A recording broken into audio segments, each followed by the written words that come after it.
बिस्मिल्लाहिर्रहमानिर्रहीम। हज़रत मूसा अलैहिस्सलाम ने हज़रत यूशा बिन नून को बहुक्म खुदा अपना खलीफ़ा और जानशीन मुकर्रर किया था और किसी बंद जगह में नहीं बल्कि एक अज़ीमुश्शान इजलास में उनकी खिलाफत का ऐलान किया था।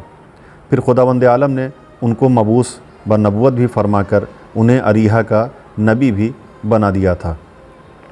वो इलाक़ा उस वक्त मुख्तलिफ़ गैर मुआहिद बादशाहों के कब्ज़े में था।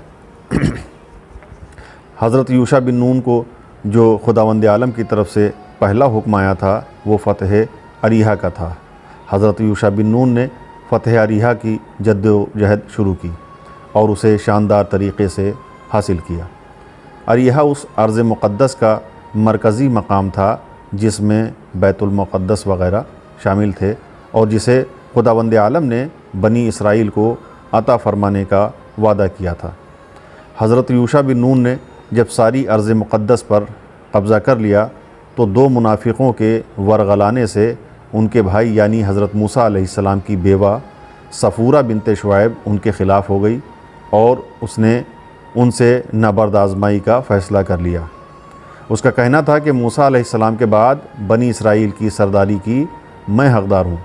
बाज़ रिवायत में है कि हज़रत मूसा अलैहिस्सलाम के बाद जनाब यूशा बिन नून बनी इसराइल के नबी और पेशवा करार पाए और उनके ज़माने में उस मुल्क में बड़े सख्त और जाबिर 3 बादशाह थे जो यके बाद दीगरे मर गए और उनके मरने के बाद हज़रत यूशा बिन नून आज़ादी के साथ तबलीग और हिदायत में मशगूल हुए।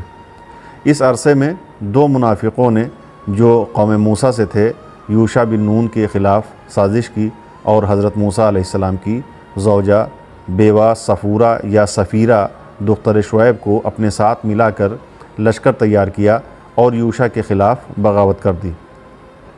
चुनांचे जंग हुई और हज़रत यूशा को फ़तह हुई। कुछ कत्ल हुए और कुछ भाग गए और सफ़ूरा असीर हो गई।